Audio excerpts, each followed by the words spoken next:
Hello and welcome to Direct Talk. I'm Lalam Techani, your host for the day.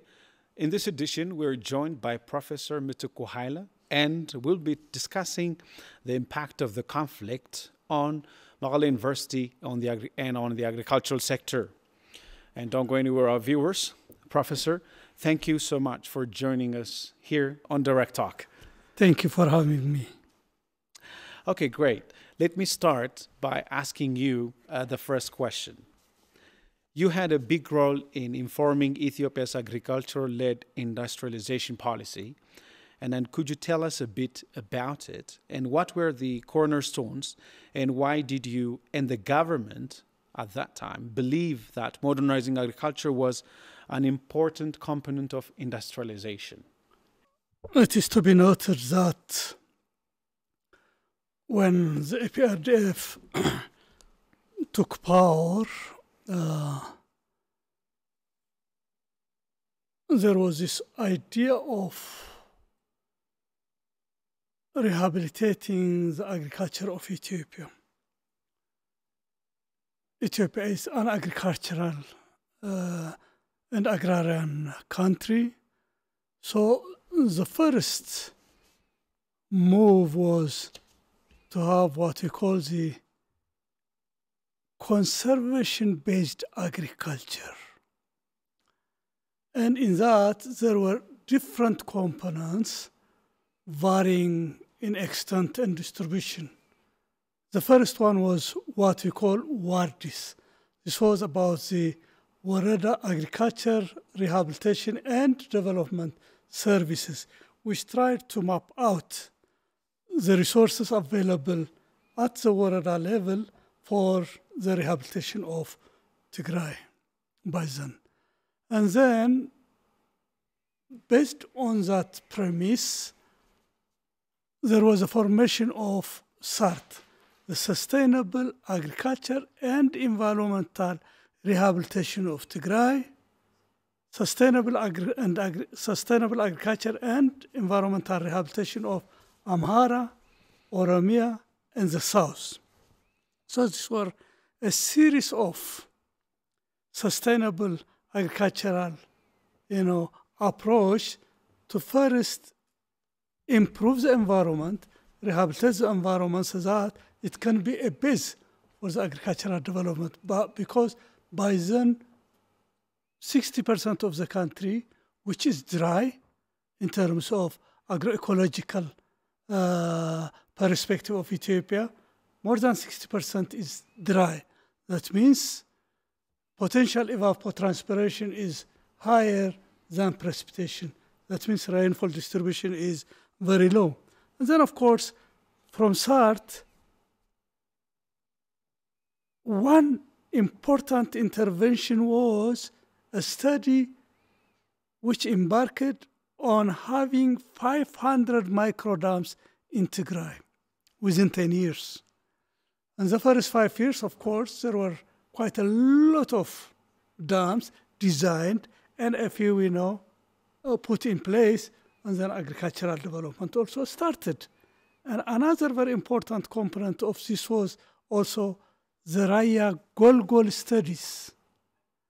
From the other side, Qobbo Girana in Amhara, and from our side, the Raya Golgol study had been undertaken to develop all that valley, potentially in agriculture, both for food security and eventually for development of industry and export of agricultural products.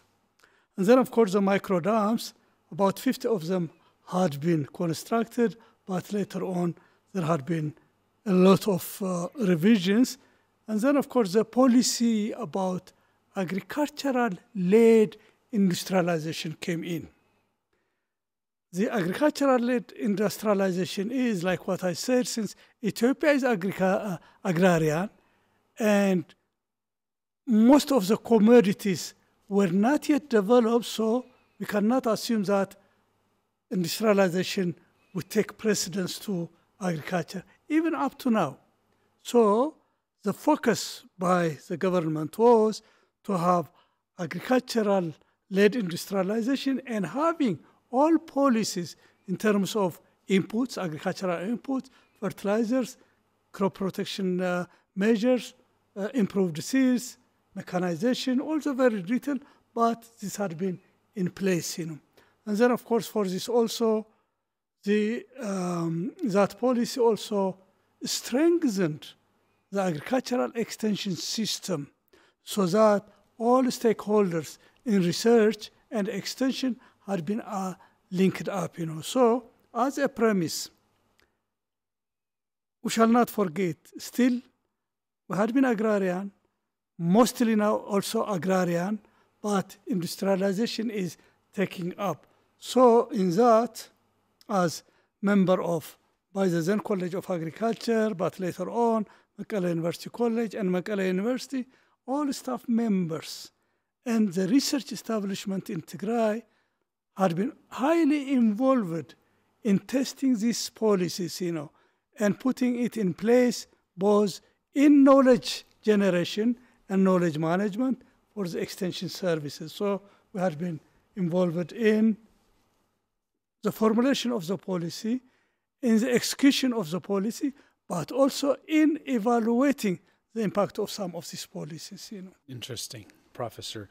So how would you describe the past a year and a half of the conflict for farmers in Tigray and the overall impact it has had on Tigray's agricultural sector? I would like to reiterate a bit about the agriculture of Tigray, particularly for the last 25, 26 years. The first 4 years had been, more of understanding the whole resources, the system and whatnot. But later on, when we started, to intensifying agriculture, inputs, particularly in terms of outputs, in terms of crop production and crop productivity, was almost 4 quintals per hectare, which was very low. And when I compare it later on now in 2019, the studies that we made in 2019, the productivity per hectare of cereals, crops, reached 1.9 metric ton, which is about 19 quintals per hectare. And the productivity also increased from almost 400,000 metric ton, which is 4 million quintals, to about 19 million quintals in 2019. The same thing with fertilizers. Fertilizer was about 40,000 quintals in the early 80s, mid 80s, early 90s, and then now in 2019 it reached about 600,000 quintals of fertilizer. And this is measurable. This has been also, reported and verified also. So you can see there was incremental progress in terms of agricultural productivity and production. But the last 2 years and earlier on, the agricultural inputs to Tigray had been curtailed. The farmers of Tigray were not getting the whole amount of fertilizers, chemicals, and improved seeds the way they planned it, for agricultural production. So there was gradual, blockade in terms of getting these resources. The last 2 years was severe, particularly also last year and this year. What we had been expecting the last crop season, we got only from 19 million that was expected, we got only about 8 million quintals of cereals, So this was almost reduced by half. And this year, we don't have those agricultural inputs, particularly inorganic fertilizer. Crop protection measures like pesticides and herbicides And most of the oxen for plowing had been either slaughtered or taken out of Tigray. So our farmers had been very much under stress, and they are under stress even for the coming rainy season. By their own initiative, we are assuming, and our farmers are doing it, that they have started preparing compost because they know that they couldn't get the fertilizer they need in good time. So they are starting, to make compost, to make every organic material available back to their land, to their soils, so that with the first rains coming in, some have started plowing, some would be starting very soon plowing, and then of course they would start also planting their crops. So every drop of rain has to be optimally used to produce crop. We are requesting the international community to see to it that with all what the farmers are doing in having, crop productivity enhancement activities, we are demanding that along the humanitarian aid, the international community has to say, yes, farmers of Tigray need inorganic fertilizer and chemicals to, increase their productivity and come out of, the syndrome of humanitarian aid. The humanitarian aid can be in place, but if we cannot sustain the next crop production to a higher level, then there would be a perpetual hunger, perpetual starvation, and deaths of people and children, particularly of malnutrition. So our farmers are still on a siege. They are trying their best. Yesterday I had been to Raya area, to Mokhon area. What I have observed is the right thing that the farmers are doing. They have started their soil and water conservations, not only on the communal lands, but also on their farmlands. A new phenomenon that I have seen. Really highly elaborated soil and water conservation activities on their farms, and they are now ready to get the rains. And moving on, a major aspect of agricultural policy in Tigray has been addressing the issue of land degradation. And would you say land degradation was more of a problem in Tigray than in other parts of Ethiopia? How do you measure the impacts? Like what I said, Ethiopia is more than 60% dry land area, highly degraded,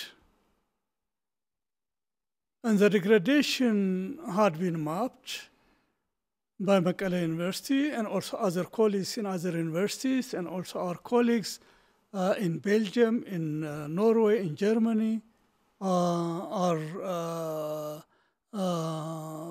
partner researchers, and we have found out that the level may vary, but land degradation is a phenomenal land attribute in Ethiopia.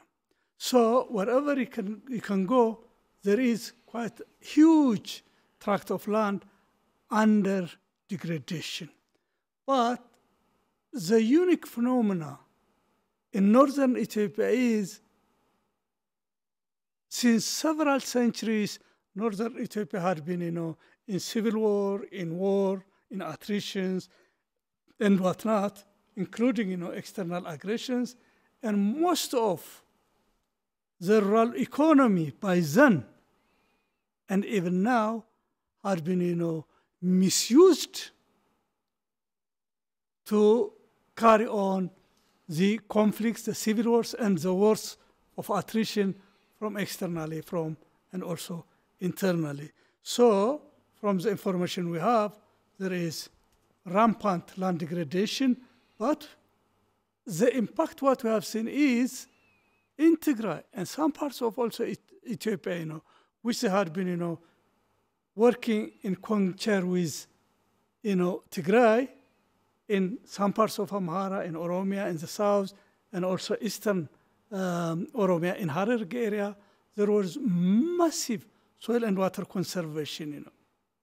We shall not forget, because of the involvement of people to contribute 30 days, 40 days, and 20 days of their labor for soil and water conservation, we have seen drastic changes in the landscape, Quite a lot of, springs coming up, rivers flowing, and, vegetation cover improving.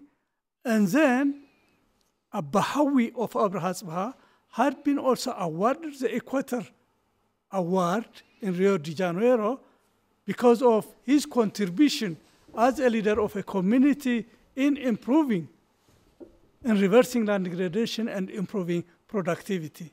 But also, in the name of Ethiopia, Tigray had been also awarded the feature policy in land rehabilitation that had been awarded also, and then Tigray had been a recipient.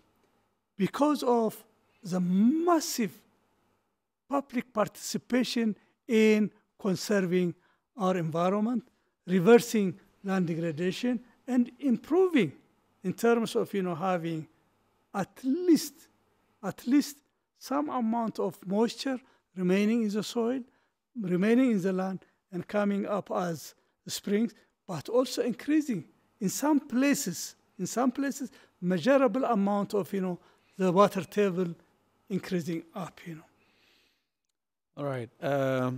Professor, I think we seem to be running out of time, but I have to summarize the questions I have so that we can really, you can walk us through all these questions I'm remaining with to ask you.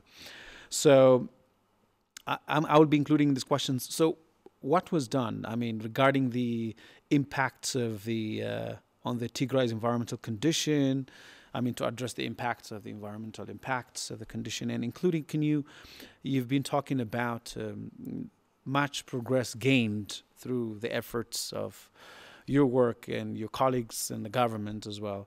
But those gains, how has been the conflict? How has the conflict reversed the gains? And can you tell us about that? Okay. Yeah. I have tried to address the impact of the environmental rehabilitation, particularly in reversing degradation and the community participation. That's a catchword, Community, through their own initiative, through their own bylaws, they were involved, and still they are being involved in rehabilitating their environment by providing their free labor, their free material. So that is one aspect which has improved all this, and it has become now a culture of the community to say no to degradation, And then, of course, these are also measured. We have got, quite a lot of publications have come out, and we have measured it at the ground level, and in some places even increased the livelihood of people, improved the livelihood, and then in terms of, particularly with honey production, with small-scale irrigation and whatnot. So these are, the concerted efforts of improving the environment, improving the landscape, and then putting it into crop production. Now, what has been done through all these years, because of the war, most of the watersheds are, which were really rehabilitated. The information that I have as an aspect of some studies made on the damage, and also through satellite images that we have obtained, quite a lot of land degradation, particularly cutting off indigenous trees, big trees like, Olia, like junipers, like other, big trees, like zigba, tsihdi. All these are, being cut. And systematically, most of them had been used to build, trenches. And some of them had been taken out of Tigray. So this is something which is completely devastating. And in some places, of course, because of the closed canopies that we had, in some of these watersheds, most of our people had been, going out of their houses and even hiding in these places. There had been a shelter. We have got reports where they had been, saved because of this, rehabilitated environment. But in most cases, they had been systematically cut and then, destroyed. So the gains are reversed. Yeah, absolutely reversed. Absolutely. Oh, and finally, Professor, as we all know, you were founding president of Maghale University. Your role in its founding and success is irrepressible, and you remain as a staff member still. And how do you describe the condition of staff members today, and how they have been dealing with the ongoing siege, both economically and socially? And how difficult do you think it is for Maghale University to recapitulate from the systematic attack on its infrastructures and on human resource? Yes, the staff members at Maghale University, including myself, had been under difficult conditions, but I cannot segregate it, from what all our people are being put under difficult conditions. We are part and parcel of our community, our people, the Tigrayan people. So as members of the community, we are affected, but since our people, particularly our farmers, are becoming resilient, we said also we need to be resilient. We need to accept the situation and engage positively in all what is required as a Tigrayan. A lot of Maghale University staff are engaged in studies, in drawing strategic plans as required by the people of Tigray and also the government of Tigray.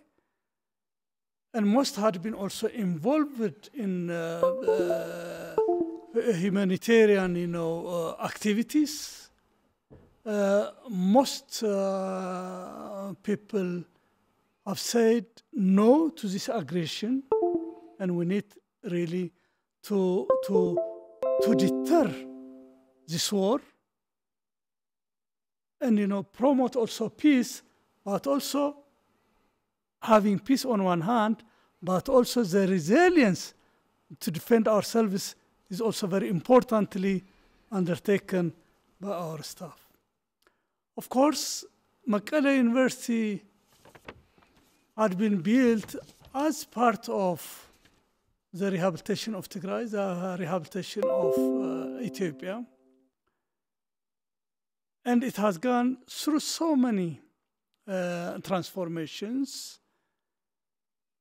And even now, actively being engaged in studies and being volunteer for several activities.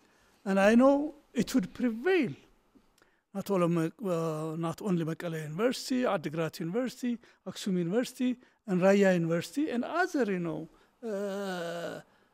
researchers, who are part of the knowledge generation and, knowledge management.